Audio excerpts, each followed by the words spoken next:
السلام علیکم دوستو، میزان ہیلتھ کے چینل پر خوش آمدید۔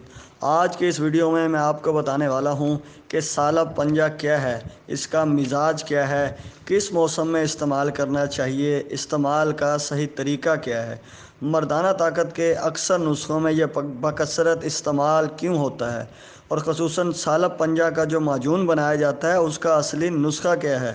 اس نسخہ کو بنانے کا آسان طریقہ کیا ہے کہ ایک عام آدمی بھی گھر پر اس کو بنا سکے، لہٰذا ویڈیو کو آخر تک ضرور دیکھیں۔ سالب پنجہ ایک ایسی ہرب ہے جو انسانی پنجہ سے مشابہ ہوتی ہے، اس لیے اس کو سالب پنجہ کہا جاتا ہے۔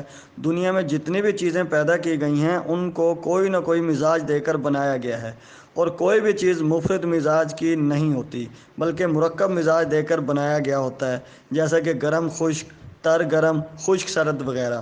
اسی طرح سالب پنجہ کا مزاج بھی مرکب یعنی تر گرم ہے، اور یہ مقوی اعصاب ہے۔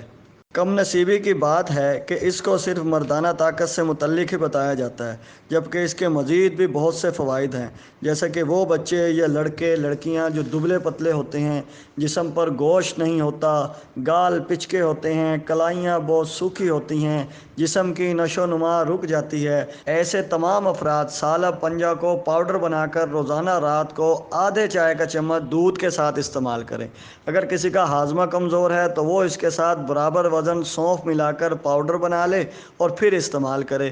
چند دنوں میں نہ صرف جسم فربہ ہوگا بلکہ جسم میں ایک زبردست انرجی فیل ہوگی، اور چہرے پر بھی رونق آ جائے گی، یہاں تک کہ چہرے کے دانے، داغ، دھبے اور چھائیاں بھی ختم ہو جائیں گی۔ اس کے ساتھ جن بچوں کو پیچش لگے رہتے ہیں جو کسی بھی دوا سے ٹھیک نہیں ہوتے، ان کو اسی سالب پنجہ کا پاؤڈر چٹوائیں، چند دنوں میں بالکل ٹھیک ہو جائے گا۔ اس کے علاوہ پٹھوں کو بڑی زبردست طاقت دیتا ہے۔ ایسی خواتین جو تھوڑا کام کر کے تھک جاتی ہیں وہ اس کو لازمی ڈیلی دودھ کے ساتھ استعمال کریں۔ اس کے علاوہ جسم کی سوزش اور ورم کو کم کرنے میں بہت مددگار ہے، خصوصاً جو ورمی موٹاپا ہوتا ہے جو اکثر خواتین میں پایا جاتا ہے، اس کو بہت جلد ختم کرتا ہے۔ اس کے علاوہ مردوں میں یہ کس طرح سے کام کرتا ہے اس کی تفصیل بھی میں بیان کر دیتا ہوں۔ اس کا سب سے زیادہ استعمال مغلظ نسخوں میں ہوتا ہے، خصوصاً یہ مولد منی کہلاتا ہے، یعنی پروڈکشن آف سیمن کو انکریز کرتا ہے۔ مولد منی ہونے کے ساتھ یہ مغلظ منی بھی ہے جو بہت زبردست بینیفٹ ہے، یعنی کہ یہ منی کو نہ صرف پیدا کرتا ہے بلکہ گاڑھا بھی کرتا ہے، اور ایسی طاقتور منی کہ جس سے سپرم کاؤنٹ میں بہت اچھا ہو جاتا ہے، یعنی جو ایکٹیو سپرم ہے جو صحت مند بچہ پیدا کرنے کے لیے بہت ضروری ہوتے ہیں، ان کی مقدار کو بڑھاتا ہے۔ اس سے آپ کا لیبیڈو انکریز ہوتا ہے، یعنی کہ اریکشن، ہارڈنیس بڑی اچھی ہو جاتی ہے، خصوصاً جو عضو خاص کے ٹیشوز ہوتے ہیں ان میں خاص پاور پیدا کرتا ہے، اور جن افراد کی نچلی سطحوں میں خون کی سپلائی کم ہوتی ہے اس کو بڑھا کر انتشار کو مکمل اور دیر پا کرتا ہے۔ جو لوگ مجھ سے رابطہ کر کے ٹائمنگ میں کمی کی شکایت کرتے ہیں، ایسے تمام افراد سالب پنجہ کے ہوتے ہوئے بالکل بھی پریشان نہ ہوں۔ سالب پنجہ کا پاؤڈر بنا کر ڈیلی رات کو 3 گرام تک دودھ میں ملا کر استعمال کریں، اور چند دن میں اس کے جادوئی اثرات خود ملاحظہ کریں۔ ویسے تو اکیلا سالب پنجہ ہی کافی ہے، لیکن اگر اس کا معجون بنا کر استعمال کیا جائے اور صرف 1 ماہ اسے کھا لیں تو لمبے عرصے تک کمزوری قریب نہیں آ سکتی۔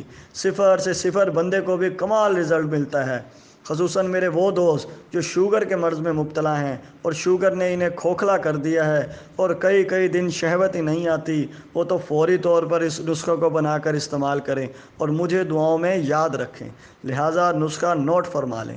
سالب پنجہ آپ نے لینا ہے 50 گرام، سالب مصری 30 گرام، موسلی سفید 30 گرام، گل سرخ آپ لے لیں 20 گرام، سنا مکی 10 گرام، 4 مغز آپ نے لینے ہیں 30 گرام، مغز بادام 50 گرام، دار چینی آپ لے لیں 20 gram, moringa leaf powder 25 gram, تخم پیاز آپ نے لینا ہے 20 گرام۔ کوشش کریں سفید جو پیاز ہوتے ہیں ان کے بیج مل جائیں، تخم مل جائیں، وہ زیادہ بہتر ہیں۔ اس کے علاوہ شہد آپ لے لیں 300 گرام، شہد کوئی بھی لیا جا سکتا ہے، لیکن اگر آپ شوگر کے مریض ہیں تو خصوصاً بیری کا شہد استعمال کریں، اس سے شوگر بالکل نہیں بڑھتی اور رزلٹ بھی زبردست آتا ہے۔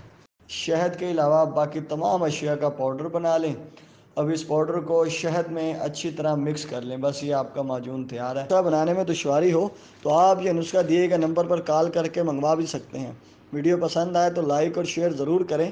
میزان ہیلتھ کے چینل کو سبسکرائب اور فالو کرنا نہ بھولیں۔ جلد حاضر ہوتا ہوں ایک نئی ویڈیو کے ساتھ، تب تک کے لیے اللہ حافظ۔